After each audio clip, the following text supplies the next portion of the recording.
Hello guys, welcome to my channel कैलकुला। और आप लोगों का बहुत स्वागत है मेरे ये सेकंड लेक्चर में यूनिट एंड मेजरमेंट के। तो जिन लोगों ने फर्स्ट लेक्चर देखा है उन्हें पता होगा कि हमने फर्स्ट लेक्चर में क्या पढ़ा। हमने जो बेसिक्स थे वो देखे थे। ठीक है। जो भी बेसिक्स थे लेक्चर के, फिर हमने फंडामेंटल क्वांटिटीज देखी थी। ठीक है। और उसके बारे में जो भी उसके यूनिट क्वांटिटी है, यूनिट्स है, सिंबल्स हैं। ठीक है। ये सब चीज़ें हमने देखी थी। जिन लोगों ने नहीं देखा वो फटाफट जाके देख लेना। उसके बाद ही हम आगे के जो लेक्चर है उसे ठीक तरीके से समझ पाएंगे। ठीक है। प्लेन एंगल देखा था हमने, सॉलिड एंगल देखा था। ठीक है। जैसे कि मैंने आपको बताया था पिछले लेक्चर में भी कि आपका जो पूरा फिजिकल क्वांटिटी होता है ये दो पार्ट में डिवाइडेड है। एक होता है फंडामेंटल क्वांटिटी, जो हमने कल देख लिया था फंडामेंटल क्वांटिटीज के बारे में। ठीक है। और जो सेकंड टाइप होता है या सेकंड पार्ट जो होता है वो होता है डेराइव्ड क्वांटिटी। ठीक है। डेराइव्ड क्वांटिटी क्या होता है? पहली बात तो इसकी डेफिनेशन आप लोगों को याद रखनी होगी। जैसे कि इसकी जो डेफिनेशन है वो है the physical quantity other than fundamental quantity which depend on one or more fundamental quantities for their measurements are called derived quantity। मतलब क्या? ऐसे फिजिकल क्वांटिटी जो कि पहले बात तो फंडामेंटल क्वांटिटी के बजाय कोई और हो, और एक और चीज जो कि ऐसी क्वांटिटी होंगे जो कि दूसरे क्वांटिटीज पे, खासकर दूसरे फंडामेंटल क्वांटिटीज पे डिपेंड होंगे। तो हम ऐसे क्वांटिटीज को बोलेंगे डायरेक्ट क्वांटिटी। अभी आपको अगर याद होगा तो फंडामेंटल क्वांटिटीज की डेफिनेशन यही थी कि ऐसे फिजिकल क्वांटिटी जो दूसरे फिजिकल क्वांटिटी पे डिपेंड ना हो, तो वो होती थी आपकी फंडामेंटल क्वांटिटी। डायरेक्ट क्वांटिटी क्या होती है? ऐसे फिजिकल क्वांटिटी जो कि पहली बात तो फंडामेंटल क्वांटिटी नहीं होनी चाहिए, और ये डिपेंड होगी फंडामेंटल क्वांटिटीज या कोई और फिजिकल क्वांटिटी पे। ठीक है। तो ये कहलाते हैं डेराइव्ड क्वांटिटीज। ठीक। एग्जाम्पल आप यहाँ पे ले सकते हो। एग्जाम्पल मैंने यहाँ पे कुछ लिया भी है। Velocity, acceleration and momentum. ठीक है। इनको आप ध्यान से देखोगे तो आप लोगों को समझ में आएगा। जैसे कि अगर मैं वेलोसिटी की बात करूं, ठीक है, तो वेलोसिटी का फॉर्मूला होता है मतलब डिस्प्लेसमेंट अपॉन टाइम। है ना? डिस्प्लेसमेंट अपॉन टाइम होता है। तो अगर डिस्प्लेसमेंट की बात करें हम, डिस्प्लेसमेंट जनरली हमें लेंथ बताता है। ठीक है। और टाइम तो भाई टाइम ही है। और आपको पता होगा कि लेंथ और टाइम दोनों के दोनों फंडामेंटल क्वांटिटी है। तो मैं वेलोसिटी को रिप्रेजेंट कर पा रहा हूं in the form of two physical या टू फंडामेंटल क्वांटिटीज। ठीक है। तो ये दो फंडामेंटल क्वांटिटी के हेल्प से, ये दोनों फंडामेंटल क्वांटिटी के रेशियो के कारण ही वेलोसिटी डिफाइन हो पा रहा है। तो इसके एग्जिस्टेंस के लिए दोनों लगेंगे अपने को, तो इसलिए मैं वेलोसिटी को बोलूंगा डेराइव्ड क्वांटिटी। और बाद में यूनिट की अगर हम बात करें, तो अगर मैं डिस्प्लेसमेंट की यूनिट पुट कर दूं जो कि होती है मीटर, और टाइम की यूनिट पुट कर दूं जो कि होती है सेकंड, तो मीटर पर सेकंड होता है वेलोसिटी का ऐसा यूनिट। ये आपको पता होगा, ऐसा unit of velocity is metre per second. और जब सीरियस यूनिट की बात करेंगे तो उसमें बस हम क्या कर देंगे, हम डिस्प्लेसमेंट की जो यूनिट है, करना तो ये होता है कि दोनों की जो यूनिट है वो आप सीरियस पुट कर दो, तो ये टोटल जो वेलोसिटी की है ये सीरियस यूनिट आ जाएगी। तो डिस्प्लेसमेंट की जो सीरियस यूनिट होती है वो होती है सेंटीमीटर। और टाइम का मैंने आपको बताया था, कोई भी सिस्टम में टाइम की यूनिट होती है सेकेंड ही। तो सेंटीमीटर पर सेकेंड हो गया इसका सीजीएस यूनिट। ठीक है। उसके बाद एक्सेलरेशन की बात करें। एक्सेलरेशन का आपको फॉर्मूला पता होगा, आपने पढ़ा होगा। v minus you upon T something, ऐसा कुछ फॉर्मूला होता है। तो ये क्या है? चेंज इन वेलोसिटी है। ये फाइनल वेलोसिटी, ये इनिशियल वेलोसिटी, और इनका डिफरेंस है that is change in velocity upon में टाइम। ठीक है। तो अगर मैं वेलोसिटी की बात करूं, चाहे वो फाइनल हो चाहे वो इनिशियल हो, है तो वेलोसिटी। और वेलोसिटी खुद एक डेराइव्ड क्वांटिटी, या फिर मैं वेलोसिटी बोलूं, वेलोसिटी खुद कुछ फंडामेंटल क्वांटिटी से बनी है। ठीक है। तो ये कोई और क्वांटिटी हो गई, या बेसिकली ये मतलब ये जो चीज है ये फंडामेंटल क्वांटिटी से जुड़ी हुई है। टाइम आपको पता ही है फंडामेंटल क्वांटिटी है। तो देखो, एक्सेलरेशन भी कुछ फिजिकल क्वांटिटी से डिफाइन हो रहा है। ये फंडामेंटल है। ये फंडामेंटल तो नहीं है, डराइव्ड है, बट फिजिकल क्वांटिटी तो है। तो अपना डेफिनेशन ये था कि चाहे वो in terms of fundamental quantity represent हो या कोई फिजिकल क्वांटिटी रिप्रेजेंट हो, अदर देन मतलब ऐसा होना चाहिए कि फंडामेंटल क्वांटिटी वो ना हो, बस वो रिप्रेजेंट हो in the form of fundamental quantities और the physical quantity, then it will be a derived quantity. ठीक है, तो एक्सेलरेशन भी अपना डेराइव्ड क्वांटिटी है। मोमेंटम की बात करें, मोमेंटम का जनरली फॉर्मूला होता है एम इंटू वी। ठीक है, m into v, mass into velocity. अभी ने मास हमें पढ़ा है, मास होता है फंडामेंटल क्वांटिटी। ठीक है, वेलोसिटी की बात करें, देख लो ध्यान से ही, हमने अभी जस्ट देखा, हमने तो उसको डायरेक्ट क्वांटिटी घोषित किया हुआ है। तो वेलोसिटी डायरेक्ट है, मतलब मतलब वेलोसिटी के देखा जाए तो वो फर्दर फंडामेंटल क्वांटिटी पे डिपेंड है। मास ऑलरेडी फंडामेंटल क्वांटिटी है, तो ये डायरेक्टली और इनडायरेक्टली फंडामेंटल क्वांटिटी से बना हुआ है। इसलिए हम मोमेंटम को क्या बोलेंगे, ये भी है आपका एक डेराइव्ड क्वांटिटी। ठीक है, सिंपल, ज्यादा को सोचना ही है। फंडामेंटल क्वांटिटी फंडामेंटल क्वांटिटी है, दैट मीन्स वो किसी पे डिपेंड नहीं होते। मास, मैंने कल या आपको पिछले लेक्चर में बताया था कि अगर मास के मेजरमेंट के लिए कुछ चाहिए तो वो बस मुझे जो भी सब्सटेंस है वो चाहिए, मुझे और किसी से मतलब ही नहीं है। मुझे ये नहीं देखना है कि भाई शाम के 4 बज रहे हैं, सुबह के 4 बज रहे हैं। मुझे ये नहीं देखना है कि उसकी लंबाई चौड़ाई क्या है। मास को डिफाइन करने के लिए मुझे मास ही चाहिए होता है, तो फंडामेंटल क्वांटिटी है। बट यहाँ पे आप देख रहे हो, यहाँ पे आप मोमेंटम देख रहे हो, ये मास और वेलोसिटी का मल्टीप्लीकेशन। सो मास भी लग रहा है इसको बनने के लिए, और वेलोसिटी का, दोनों का मल्टीप्लीकेशन जाके तब आपको मोमेंटम मिलेगा। ये फंडामेंटल है, ये डेराइव्ड है। Multiplication will get derived quantity. ठीक है, सो टेंशन नहीं लेना, एकदम आराम से इजी इजी मैं समझाते रहूंगा आपको। तो ये बस आपकी चीज हो गई डेराइव्ड क्वांटिटी की। और डेराइव्ड क्वांटिटी की जो यूनिट होती है हम उसको डेराइव्ड यूनिट बोलते हैं। ठीक है, डेराइव्ड क्वांटिटी के जो यूनिट्स होती है उन्हें हम क्या बोलते हैं, डेराइव्ड यूनिट बोलते हैं। ये भी चीज आप याद रखो, सेम सेंस से आप वो भी याद रखना कि फंडामेंटल क्वांटिटी की जो यूनिट होती है उसे हम फंडामेंटल यूनिट्स बोलते हैं। ठीक है, तो बाई चांस अगर डेफिनेशन आ जाए कि what are the derived units, then the units of the derived quantity are called derived units. या फिर और अच्छे तरीके से बोला जाए तो थोड़ा सा आप इसको कनेक्ट कर पाओगे तो अच्छा रहेगा कि डेराइव्ड क्वांटिटी जब बनती है, डेराइव्ड क्वांटिटी कैसे बनता है, फंडामेंटल क्वांटिटी से। तो डेराइव्ड यूनिट भी कैसे बनेगा, फंडामेंटल यूनिट से। So ऐसे बोल सकते हो, तो units of derived quantity which are expressed in terms of fundamental units, है ना, in the terms of fundamental units for their measurement are called derived units। ठीक है, सिंपल सा डेफिनेशन, अगर आप टेक्स्ट बुक खोल के चलोगे तो फिर बेटर रहेगा, मैं मतलब साथ साथ में डेफिनेशन वो भी कराते रहूंगा आपको। ठीक है, तो ये चीज होगी अपने डेराइव्ड क्वांटिटी और यूनिट्स के बारे में। इसके बाद देखना है कुछ आपको कन्वेंशंस भी दिए हैं, कैसे हमें ऐसा यूनिट्स यूज करने हैं। ठीक है, तो ऐसा यूनिट यूज करने के कुछ तरीके होता है, जैसे कि कुछ कुछ चीजें मैं बता देता हूँ। जैसे कि अगर पहली बात करें तो ऐसा बोलते हैं ना कि पहली बात तो यूनिट को आप मोस्टली ऐसे ही करोगे, किसी फिजिकल क्वांटिटी की जो यूनिट है उसको हम रिप्रेजेंट करेंगे उसके सिंबल से। ठीक है, उसके सिंबल से, तो ये बहुत ज्यादा जरूरी है, उसके सिंबल से आप उसको रिप्रेजेंट कर रहे हो। ठीक है, तो जैसे कि आप किलोग्राम के लिए आपने केजी सिंबल देखा हुआ है, आपने, है ना, सेकंड के लिए एस सिंबल देखा हुआ है, तो सिंबल्स। ठीक है, फिर और भी चीजें हैं कि भाई full name of a unit always starts with small letter even if it is named after a person.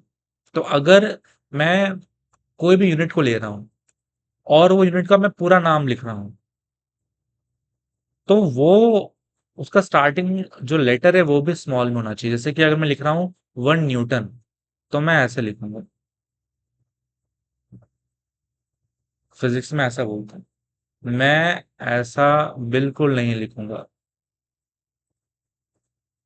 अगर मैं यूनिट का पूरा नाम लिख रहा हूं ना कि सिंबल, तो मुझे क्या करना है, मुझे स्मॉल लेटर से चालू करना है, कैपिटल नहीं लिखना होता है।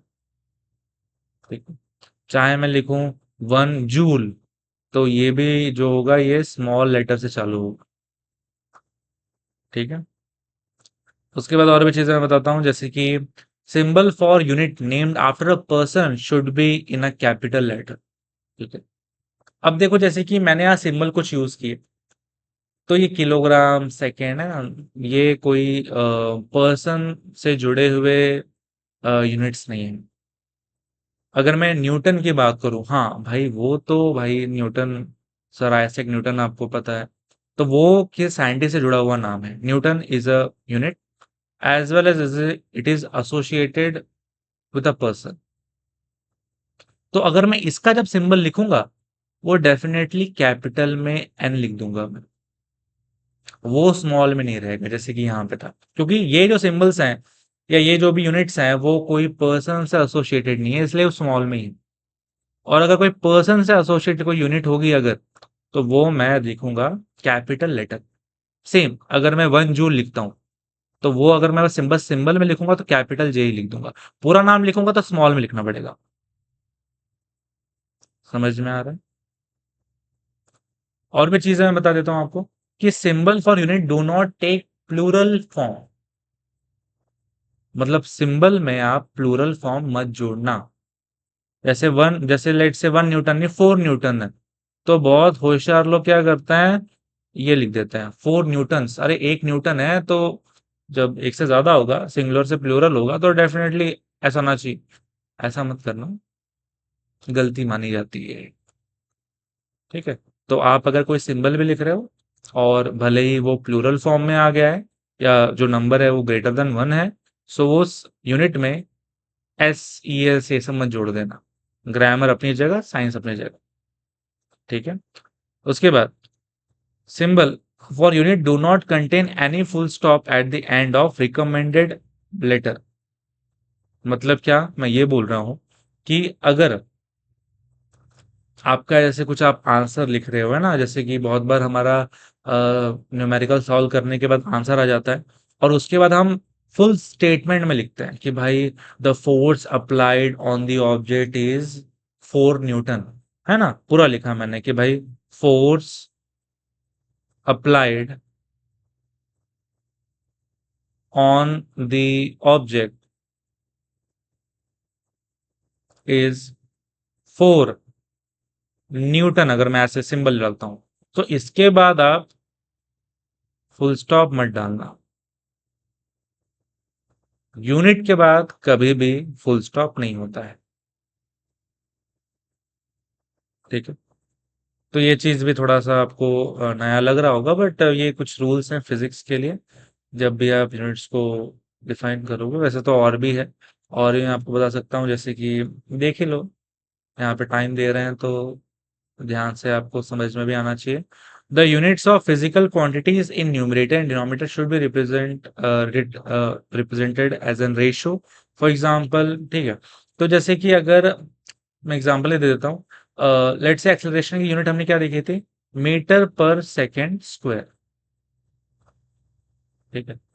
तो इसको आप ऐसे लिखो, या फिर इसको आप कैसे लिख सकते हो, ऐसे लिखो।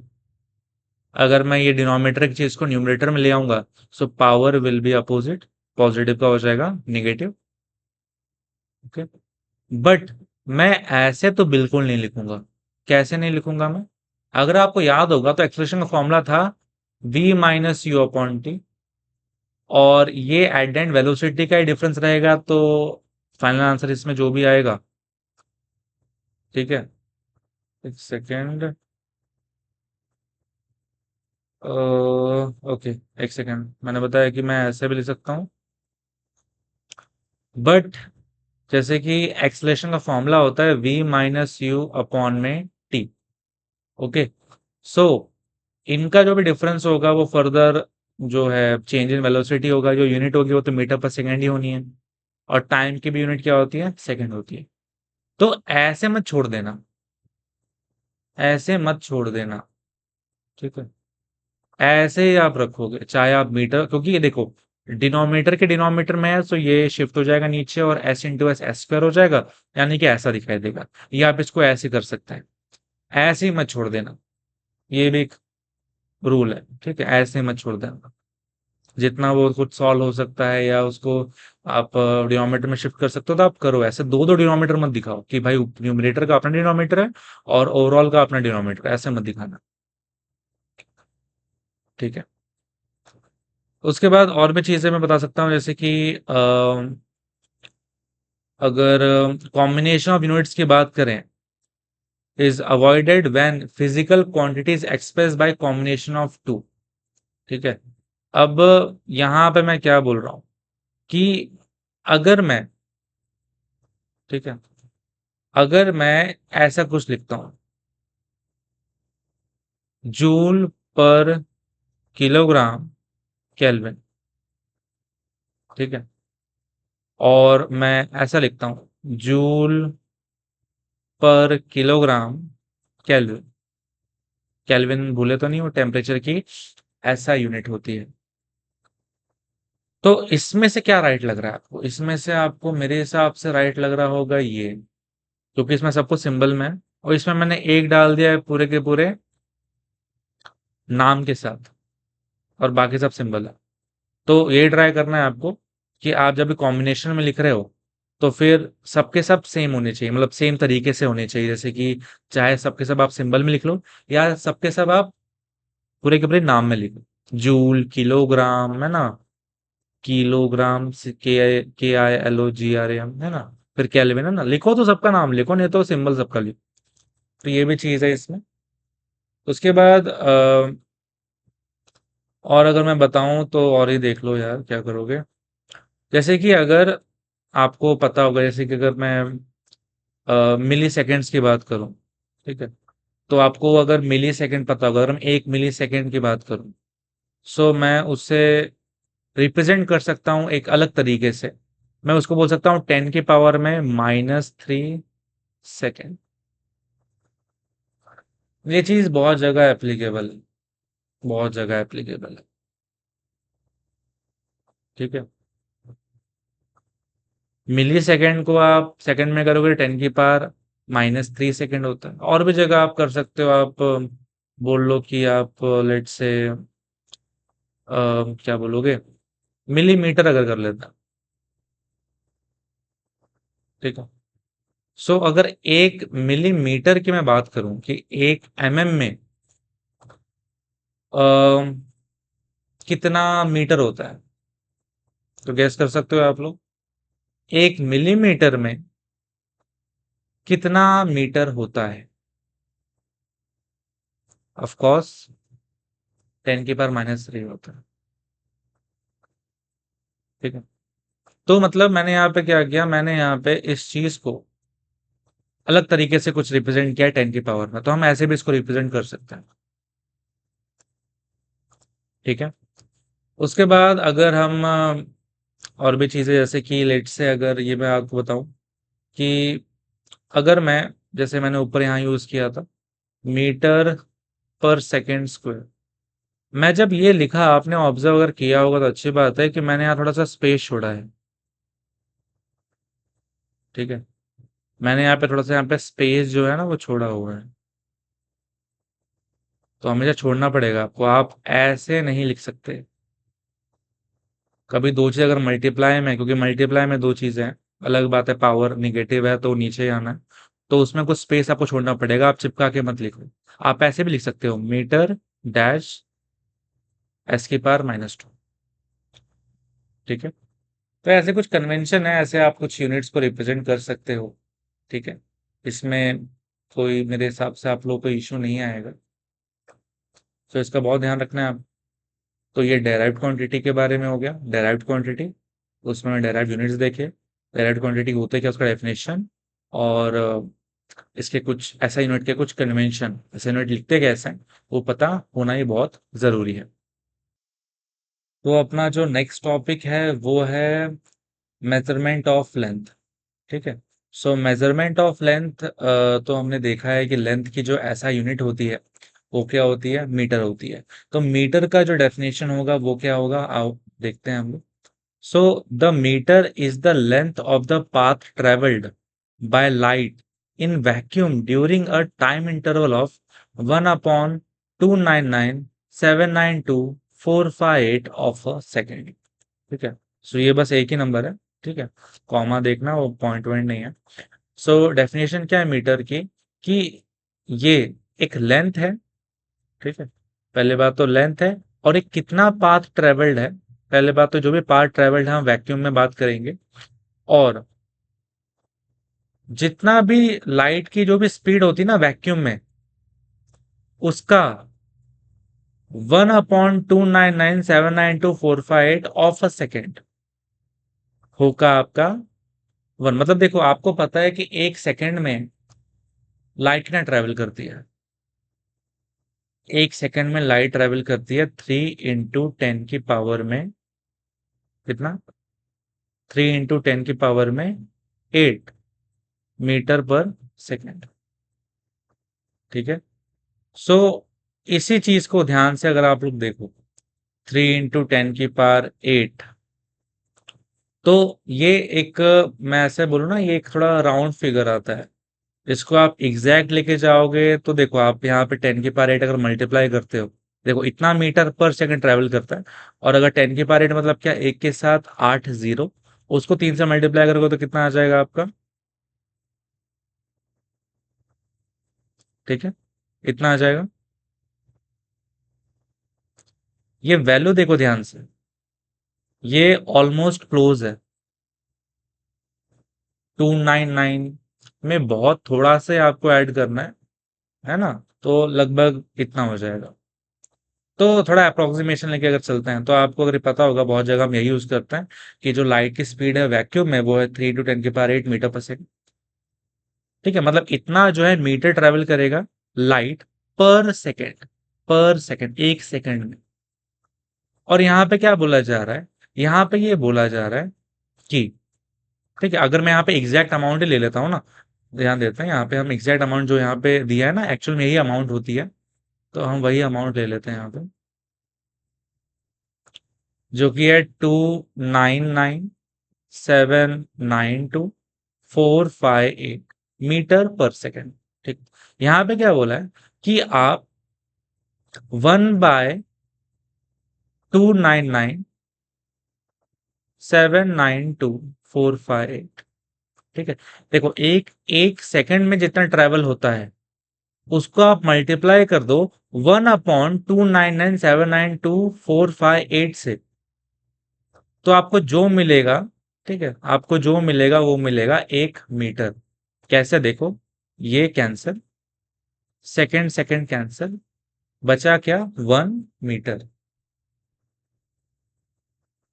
तो ये डेफिनेशन है 1 मीटर की, कि एक सेकंड में लाइट कितना ट्रेवल करती है? इतना ट्रेवल करती है ना? एक सेकंड में इतना मीटर ट्रेवल करती लाइट। तो उसका एक कितना टाइम्स ले लो आप, 1/299,792,458 ऑफ अ सेकेंड, तो ऊपर ऐसा आएगा। ये कैंसिल, एस एस कैंसिल, बचा क्या? 1 मीटर। तो ये डेफिनेशन है 1 मीटर की। क्लियर है? ये आपको बहुत ध्यान से याद रखना पड़ेगा, ये वैल्यू याद रख लेना। लग रहा होगा किसी का फोन नंबर है, बट क्या कर सकते हैं, याद रखना पड़ेगा आपको। 299,792,458 है ना? नॉर्मल फोन नंबर का एक नंबर ही कम है, इसलिए और इजी पड़ेगा मेरे हिसाब से याद करने को। तो याद कर लेना, 10-12 बार रिपीट करोगे अपने आप याद हो जाएगा। ठीक है। तो ये हो गया अपना मीटर के बारे में।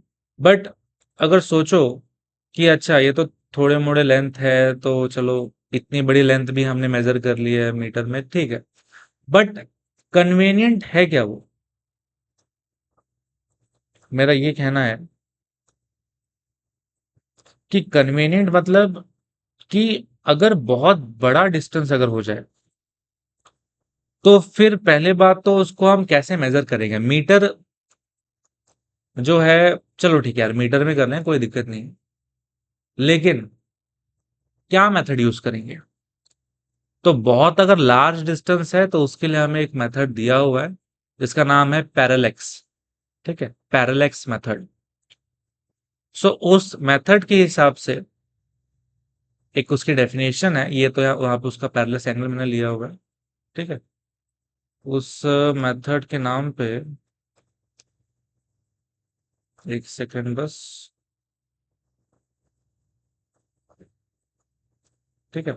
सो डेफिनेशन आप लोग पैरेलैक्स का मैं बता देता हूँ, वो आप लोग याद रखो तो।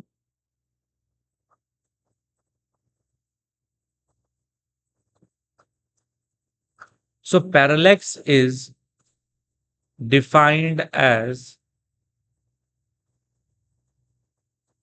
the apparent change in position of an object due to change in position of an observer। ठीक है, तो ये डेफिनेशन है पैरेलैक्स मेथड की। हम यहाँ पे क्या करने वाले हैं, पहले बात तो ये ऐसे हम डिफाइन करेंगे कि apparent change in position of an object due to change in position of an observer. ठीक है, तो आपका जो ऑब्जेक्ट है, ठीक है, आपका जो ऑब्जेक्ट की जो पोजीशन है उसमें जो चेंज हो रहा है, किसके कारण? ऑब्जर्वर के चेंज के कारण, इसे हम पैरेलैक्स मेथड बोलते हैं। ठीक है, तो ये इसकी डेफिनेशन है, इसको आपको काफी ध्यान से याद रखना होगा। तो इसका जो मतलब है, मतलब ये है कि देखो आप लोग ध्यान से कि मान लेते हैं ये अपना अर्थ है। ठीक है, एक सेकेंड बस।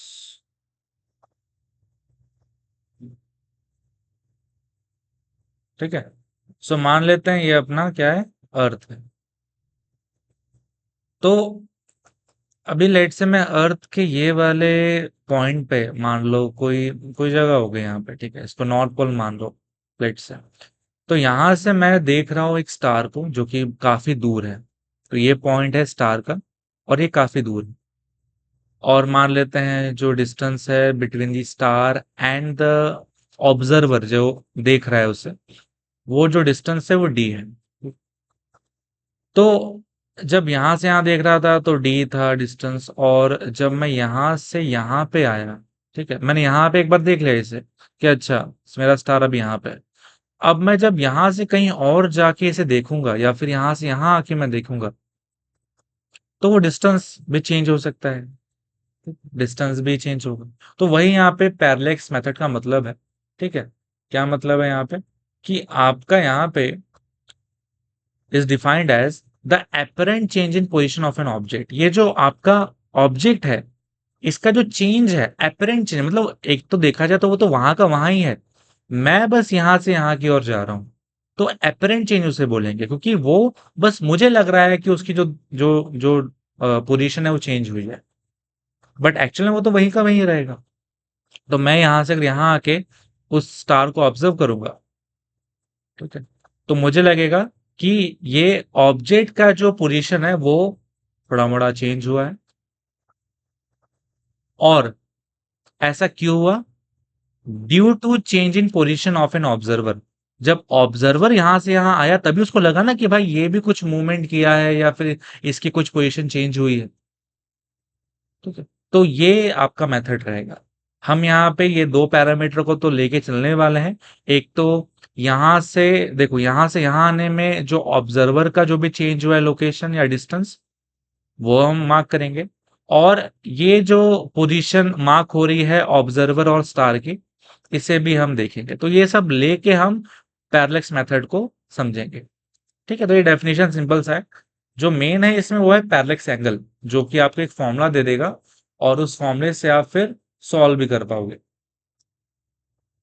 ठीक, सो देखो, अब पैरेलैक्स एंगल क्या होता है? जनरली आप यहाँ पे जो एंगल देख रहे हो, मतलब जब मैं यहाँ पे था ऑब्जर्वर इस वाले पॉइंट पे, और मैं जब स्टार को देख रहा था,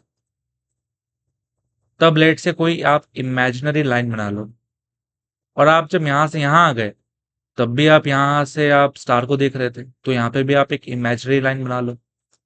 और डेफिनेटली दोनों लाइन के बीच में कुछ ना कुछ एंगल तो बनेगा ना, उसको हम बोलते हैं पैरेलैक्स एंगल। अब डेफिनेशन तौर पे क्या उसका जो भी है मतलब है, देख लो, angle between the two direction along which a star और planet is viewed at two points of observation. तो मेरे ये दो पॉइंट ऑब्जर्वेशन के, इसको लेट से ए मान लो, इसको बी मान लो। तो ये दो पॉइंट है मेरे ऑब्जर्वेशन के, और यहां से यहां आने में जो एंगल बना है, अब यहाँ पे चाहे स्टार हो या फिर प्लेनेट हो या जो भी चीज को हम बहुत दूर वाले चीज को अगर हम ऑब्जर्व करें, उसकी बात कर रहा हूं, तो यहां से यहां आने में जो आपका ये एंगल बना है, उससे हम क्या बोलेंगे? पैरेलैक्स एंगल बनेंगे, या एक और नाम है उसका पैरेलैक्टिक एंगल। ठीक है, सिंपल सा है। आपका ऑब्जर्वेशन के जो पॉइंट है, अगर मैं वो चेंज कर रहा हूं, तो ये आपको ये जो लेट से यहाँ पे कुछ ऑब्जर्वेशन वाला पॉइंट आ जाता, तब यहाँ पे ये डिस्टेंस होता, तो एंगल ये हो जाता। ठीक है, तो बस इतना मतलब है, दो ऑब्जर्वेशन की जो इमेजिनरी लाइन है उनके बीच का जो एंगल है, वो रहेगा आपका पैरेलैक्स एंगल। ठीक है, अब इसकी एक और चीज है, इसका जो फॉर्मूला आपको एक मिल जाएगा पैरेलैक्स एंगल फाइंड करने के लिए। हम ये फॉर्मूला देखते हैं, बी अपॉन डी। ठीक है, बी अपॉन डी। यहाँ पे बी ध्यान से देखो, बी यहाँ पे क्या है? स्मॉल बी है, ए और बी के बीच का डिस्टेंस, यानी कि मैं बोल सकता हूं ये है आपका separation between two points of observation. मेरे जो दो पॉइंट है ऑब्जर्वेशन के, ए और बी, उनके बीच का जो डिस्टेंस है, उनके बीच का जो सेपरेशन है, वो है स्मॉल बी।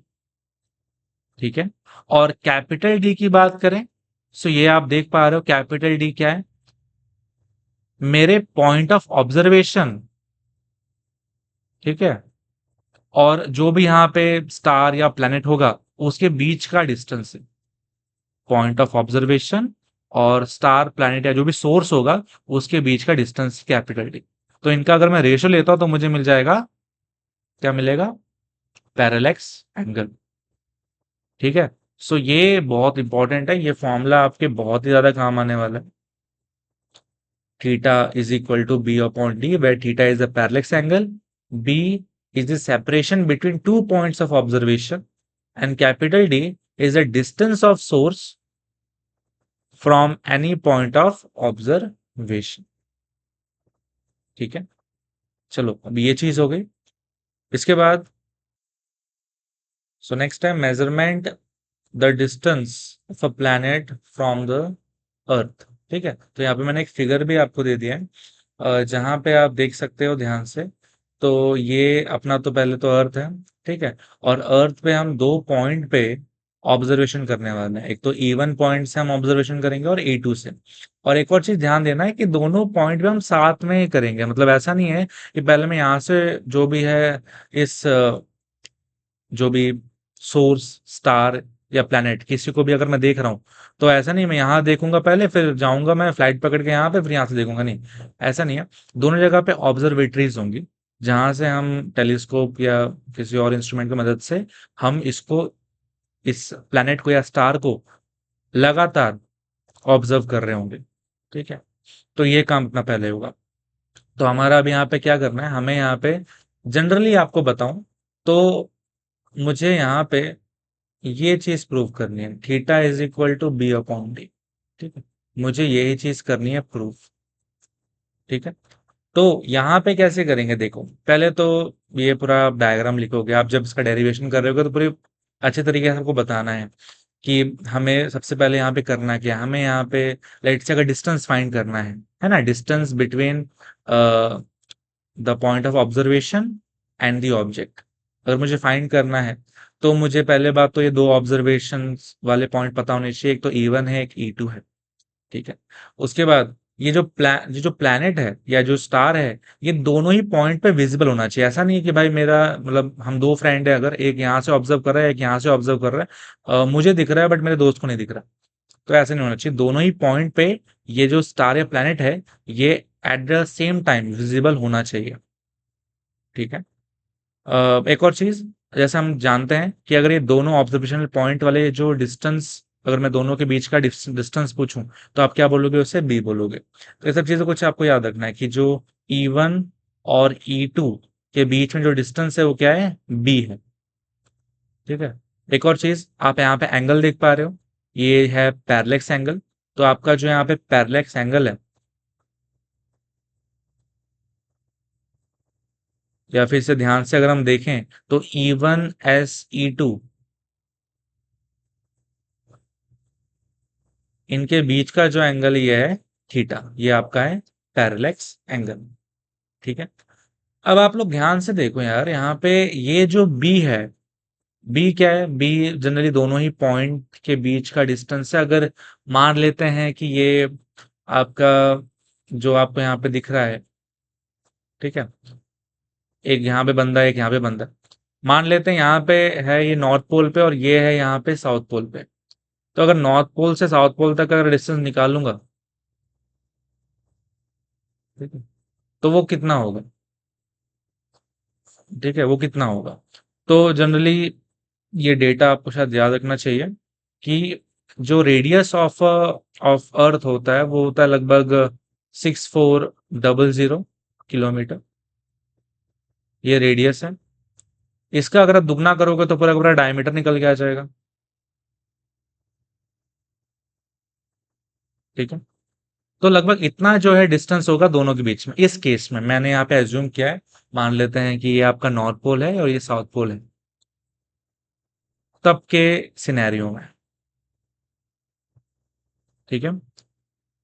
इसके बाद अगर मैं ध्यान से अगर देखूं, चलो ये इतना डिस्टेंस होता है, किसी स्टार का अगर मैं डिस्टेंस पूछूं, किसी स्टार का फ्रॉम द अर्थ, तो बहुत दूर होगा, बहुत दूर होगा। वो तो बहुत बार कितने तो लाइट ईयर्स डिस्टेंस दूर होता है ना? तो उस डिस्टेंस के सामने ये जो डिस्टेंस आप देख रहे हो ना, 1200, सॉरी 12800, बहुत छोटा होगा। मैं क्या बोल रहा हूँ, आपस से देखो, ये E1 और S, इस डिस्टेंस से कंपेयर अगर मैं करूंगा इस डिस्टेंस को, तो ये डिस्टेंस बहुत ज्यादा होगा इस डिस्टेंस से। यहाँ डायग्राम में या फिगर में दिखाना तो पड़ रहा है मुझे क्या चाहिए, कोई डिस्टेंस है, कुछ डिस्टेंस है, आप बोलोगे अच्छा एज पर द फिगर ये जो डिस्टेंस है लगभग इसका 3 गुना है ना? बट दिखाने के लिए कुछ दिखाना पड़ेगा। बट प्रैक्टिकली आप अगर समझो, स्टार बहुत दूर होता है और वो बहुत बड़ा भी होता है। ठीक है। और अगर मैं अर्थ से स्टार का डिस्टेंस लूं, जो कि क्या दिख रहा है आपको, डी दिख रहा है, या मैं ऐसे ऐसे करता हूं, पहले एक सेकंड। ठीक है, तो अर्थ से स्टार का जो डिस्टेंस है वो है डी, और ये जो दो ऑब्जर्वेशन वाले पॉइंट के बीच का जो डिस्टेंस है वो है बी। मैं क्या बोल सकता हूं कि जो बी होगा ये बहुत छोटा होगा डी से, है ना? मैं बोल सकता हूँ बी बहुत छोटा होने वाला है, क्योंकि डायमीटर एट द एंड ये डायमीटर होगा, बहुत होगा तो ये डायमीटर होगा अर्थ का। और ये distance between earth and star होगा, ये बहुत ज्यादा बड़ा होता है, बहुत ज्यादा बड़ा, लाइट ईयर अवे तक हो जाता है बहुत बार। तो मतलब 1 साल तक लाइट लगातार ट्रेवल करेगी तो वो 1 लाइट ईयर होता है। ठीक है, तो समझ लो भाई बहुत दूर होता है ये। तो मैं क्या बोल सकता हूँ कि बी बहुत छोटा होगा डी से। तो बहुत छोटा होगा तो ये जो साइन होगी ना, ये आप 2 बार बना सकते हो। ठीक है। छोटा होगा तो हम बस एक बार ये लेस देन साइन बनाएंगे, और बहुत छोटा होगा तो आप 2 बार बना दो। मतलब उससे ये पता लगता है कि नेग्लिजिबली स्मॉल, बहुत ही ज्यादा छोटा। कंपैरिजन ऐसा है कि एक जीरो और दूसरी कोई वैल्यू, ऐसा आप बोल सकते हो। ठीक है। अगर ऐसा मैं कुछ बोल रहा हूं कि b is very less than capital d, तो क्या ये चीज मैं बोल सकता हूं b upon d is also very less than 1? बोल सकता हूं क्या मैं? क्यों ऐसा? देखो, अगर ये इससे बहुत छोटा है और अगर इसका मैं अगर फ्रैक्शन बनाता हूं, अगर मैं यहाँ पे एक फ्रैक्शन बनाता हूं, तो क्या मिलेगा आपको? अगर न्यूमरेटर में काफी छोटी वैल्यू है और डिनोमिनेटर में बहुत बड़ी वैल्यू है, तो fraction will be very small. वो तो 0 पॉइंट में कुछ स्टैंड करेगा। आप खुद सोचो, अगर मैं न्यूमरेटर में 1 लेता हूँ और डिनोमिनेटर में मैं ऐसे कोई वैल्यू लेता हूँ, न्यूमरेटर बहुत छोटा, डिनोमिनेटर बहुत बड़ा, तो इसकी वैल्यू क्या आएगी? 0 पॉइंट ये आएगी। ये वैल्यू को आप बहुत ज्यादा जीरो से क्लोज बोल सकते हो, और बोल सकते हो ना भाई ये तो 1 से बहुत ही ज्यादा छोटा है। वही काम यहाँ पे कर रहे हैं। ठीक है। एजम्पशन की थोड़ी दुनिया में आपको घुसना पड़ेगा, चीजों को थोड़ा सा लॉजिकली सोचना पड़ेगा, क्योंकि ये फिजिक्स है। सो बी अपॉन डी, ये बहुत ज्यादा छोटा होगा 1 से। ठीक है, और यहां पे ध्यान दो, एक सेकेंड। ओके, सो अगर ये काफी छोटा होगा 1 से,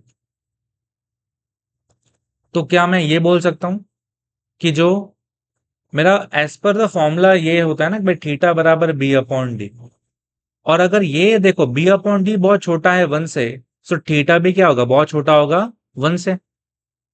आपका जो थीटा होगा, थीटा भी क्या होगा, बहुत ही ज्यादा छोटा होगा। ठीक है, और अगर थीटा बहुत ज्यादा छोटा होता है, खुद सोचो आप लोग, अगर ये एंगल बहुत ज्यादा छोटा होगा, तो सामने वाला आपको ये जो दिख रहा है ना, जो डिस्टेंस है, ये भी काफी छोटा होगा। अभी आप खुद एज्यूम करो, मान लेते हैं एक मैं शेप ले लेता हूं, सर्कल ही ले लेता है। ठीक है, इस सर्कल में आप देखो, अगर मैं इतना बड़ा अगर मैं स्लाइस लूंगा, तो चलो उसका कुछ एंगल होगा, और सामने कुछ आर्क भी आपको दिखाई दे रहा है। बट अगर यही एंगल मैं बहुत छोटा कर देता हूं, ठीक है, तो सामने वाला आर्क भी क्या हो जाएगा, बहुत कम हो जाएगा। और ये कर्व लाइन को तो शायद आप बोलोगे भाई ये तो कर्व है नहीं, ये तो स्ट्रेट लाइन है, क्योंकि देखो इतना छोटा पार्ट है ये। या ये तो मैं आपको दिखा रहा हूं, होता तो ये और छोटा है इसके कंपैरिजन में। ये तो कुछ ऐसा दिखाई देगा आपको।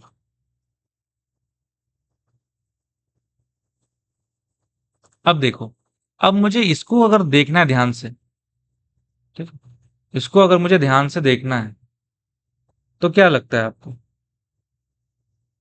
ध्यान से अगर इसको देखते हैं, जूम करते हैं एकदम, ठीक है, बढ़िया से, तो इसको मैं इरेज करके दिखाता हूं आप लोगों को। ठीक है, अब ये लाइन को आप लोग ध्यान से देखो, ये लाइन, ये आपको ऑलमोस्ट स्ट्रेट लाइन ही दिखाई दे रही है, स्ट्रेट लाइन। मतलब यहां का जो ऐसा कर्व लाइन था, बहुत ज्यादा अगर उसके मैंने छोटा पार्ट लिया, तो वो ऑलमोस्ट आपको एक स्ट्रेट लाइन दिखाई देगा। तो इसका उल्टा भी तो ट्रू है। अगर एंगल बहुत छोटा है, मतलब अगर एंगल बहुत अगर छोटा है, तो अगर आपको स्ट्रेट लाइन भी अगर दिख रहा है, तो वो कर्व लाइन हो सकता है। वापस बोल रहा हूं, देख लो, अगर ये तो पूरा कर्व ही है ना, क्योंकि अगर इसको मैं पिज्जा बोल रहा हूं, और यहाँ पे ये जो आप बाउंड्री देख रहे हो, सर्कल की जो बाउंड्री कर्व ही होती है। बट अगर बहुत छोटा सा अगर मैंने पार्ट लिया, तो वो कर्व के बजाय आपको ऑलमोस्ट स्ट्रेट दिखाई देगा। कर्व है वो, बट आप उसका इतना छोटा सा एक पार्ट ले रहे हो कि आपको वो कर्व वाला नेचर दिखाई नहीं देगा। मतलब अगर छोटा एंगल है, तो जो कर्व है वो स्ट्रेट दिखाई देगा, या इसको उल्टा बोल सकते हो, अगर स्ट्रेट है तो आप उसको कर्व भी तो बोल सकते हो, क्योंकि एंगल तो काफी छोटा है। बस यही समझना है आपको, और अगर आप ये समझ जाते हो, तो आप आगे की चीज मेरी समझ पाओगे। ठीक है, मैं ये बोल रहा हूं कि अगर अगर मेरा ये अभी यहाँ यही चीज को आप सामने ऑब्जर्व करो, ये चीज को देखो ध्यान से। अगर ये एंगल बहुत छोटा है और सामने स्ट्रेट लाइन है, तो मैं इसको कर्व लाइन नहीं बोल सकता हूं ना। वो अलग बात है, आपको स्ट्रेट दिख रहा है, बट हो सकता है पिज्जा का बहुत छोटा बारीक स्लाइस है ये, और सामने आपको दिखाई दे रहा है बस कि ये स्ट्रेट लाइन है, बट ये कर्व हो सकता है। बिल्कुल यार, कर्व तो हो सकता है, हमने जस्ट देखा ये। ठीक है, तो अगर ये कर्व है, अगर ये कर्व है, तो ध्यान से देखो, अगर ये कर्व है, सो इसको अगर मैं पूरा का पूरा बड़ा कर्व को अगर मैं बनाना चाहूं, तो ये आपका एक सर्कल बन जाएगा। छोटे से कर्व को अगर आप देख पाते हो, तो उसको अगर आप एक्सटेंड करोगे, तो आपको एक सर्कल मिलेगा। और ये चीज क्या होगी, ये चीज होगी रेडियस, और ये अपना क्या होगा, ये अपना रेडियस हो जाएगा। और ये क्या होगा, अपना आर्क होता है, आपने 10th में पढ़ा हुआ है, इसको हम बोलते हैं आर्क ऑफ अ सर्कल। तो ध्यान दो, अगर मैं इसके लिए देख लेता हूं, अगर मुझे सामने कर्व पता है, इसको हम आर्क बोल रहे हैं, ये आपका रेडियस है। सो एक फॉर्मूला होता है, ठीक है, फॉर्मूला क्या होता है, s is equal to r theta. S is equal to r theta, ये आपके 10th स्टैंडर्ड में फॉर्मूला था। अगर एक सर्कल है, मुझे उसका सेंट्रल एंगल पता है, ये आपका सेंट्रल एंगल है, उसके सामने का आर्क मुझे पता है, तो मैं फिर उसको रेडियस से रिप्रेजेंट कर सकता हूं। मतलब सेंट्रल एंगल, आर्क और रेडियस का डायरेक्टली रिलेशन है, s is equal to r theta. और अगर ऐसा है, s is equal to r theta है, तो आप अगर इस डायग्राम को देखते हो ना जो मैंने आपको दिया हुआ है, तो ये भी वही चीज बस दिखा रहा है आपको एक। ठीक है, यहाँ पे आपका एस क्या है, यहाँ पे आपका एस है ये, सामने जो बी दिखाई दे रहा है ना, इसको आप एस बोल सकते हो। जो बी दिखाई दे रहा है उसको आप एस बोल सकते हो। जो आपको यहाँ पे डी दिखाई दे रहा है, इसको ध्यान से देखो, ये आपको पूरा सर्कल जब बन जाएगा, तो डी आपका क्या रहेगा, डी रहेगा अपना रेडियस रहेगा, मतलब रेडियस को आप डी बोलोगे। ठीक है, और थीटा है, तो आपका ये जो फॉर्मूला दिख रहा था ना आपको, कि s is equal to r theta, तो एस के जगह पे हम क्या पुट कर सकते हैं, बी पुट कर सकते हैं as per the figure. Are के जगह पे मैं क्या पुट कर सकता हूँ, आर के जगह पे मैं डी पुट कर सकता हूँ एज पर द फिगर। और थीटा तो थीटा ही है, तो b equal to d theta बोल सकते हो। यहां से आप डी निकाल सकते हो, कैसे, बी अपॉन थीटा करके। बन बन गया फॉर्मूला आपका। तो आप यहाँ पे डिस्टेंस निकाल सकते हो, distance between earth and the planet और द स्टार। कैसे निकालोगे, बस आपको पता होना चाहिए कि आपके जो दोनों ऑब्जर्वेशंस हैं, उनके बीच का जो डिस्टेंस है बी, और जो पैरेलक्स एंगल है वो। अब पैरेलक्स एंगल आराम से निकल जाता है इंस्ट्रूमेंट से। जब यहाँ पे दो ऑब्जर्वेटरी होंगे ना, तो मैं जब इस वाले से एक इस वाले जो व्यू है, इस वाले व्यू से और इस वाले व्यू का, ये दोनों व्यू की जो लाइंस है ना, इनके बीच का एंगल मशीन दे देती है अपने आप। तो ये कोई बड़ी चीज नहीं है पैरेलक्स एंगल निकालना। तो थीटा पता होगा आपको, दोनों ऑब्जर्वेटरी के बीच का डिस्टेंस पता होगा, बस आप रेशियो निकाल लो, ये होगा आपका distance between the star and the earth, या ऑब्जर्वेशन पॉइंट। ठीक है, तो एक छोटा सा आपका जो डेरिवेशन है ये बहुत इंपॉर्टेंट है। इस नाम से आ सकता है डेरिवेशन, कि measurement the distance of the planet from the earth. तो अर्थ से प्लैनेट का या अर्थ से स्टार के बीच का जो डिस्टेंस है वो निकालने के बारे में अगर आता है, तो आप ये प्रोसीजर फॉलो करोगे। ठीक है, सिंपल, इसको बहुत बारीकी से आप लोग समझो, क्योंकि ये बहुत ज्यादा ही इंपॉर्टेंट है। और काफी हद तक ये आपको जो है ना समझा देगा कि जो बड़े बड़े जो डिस्टेंस है, कि हम बताते हैं ना कि अर्थ से इस स्टार का डिस्टेंस कैसे है भाई, यार इंच टेप से या किसी और लेजर लाइट मार के थोड़ी कर रहे हैं हम लोग। इसका ये मेथड होता है, बड़े बड़े जो डिस्टेंस होते हैं उनको हम मेजर करते हैं पैरेलक्स मेथड से, इसके हेल्प से। तो फॉर्मूला याद रखो, और उसका ये डेरिवेशन था। ठीक है, तो इसके आगे भी कुछ और टॉपिक हैं इससे रिलेटेड, वो हम नेक्स्ट लेक्चर में देखेंगे। और होप करता हूँ ये आपको समझ में आया होगा। इनकेस कुछ डाउट रहे तो आप कमेंट सेक्शन में डाल देना। और कुछ इसमें अगर क्लैरिटी नहीं आई है, उसका मतलब मेरे हिसाब से ये भी हो सकता है कि आपने पिछला लेक्चर नहीं देखा, इसलिए ये जो अगर कुछ डाउट होते हैं ना कि यार ये कैसे आया, आपने ये कैसे बोल दिया, तो बहुत बार हम जो है ना पिछले लेक्चर का रेफरेंस लेते हैं। तो आप उस लेक्चर को एक बार देख लेना, फिर आप यहाँ पे आना, समझ में आएगा। फिर भी नहीं आता है तो कमेंट सेक्शन में आप डाल देना। ठीक है, तो ये कुछ लेक्चर आप रिवाइज कर लेना, फिर हम मिलेंगे तो नेक्स्ट लेक्चर डिस्कस करेंगे, और वहां पे कुछ और बढ़िया बढ़िया चीजें पढ़ेंगे। ठीक है, तब तक के लिए आप लोग रिवाइज करिए, बढ़िया से रहिए। मिलते हैं नेक्स्ट लेक्चर में। Thank you so much.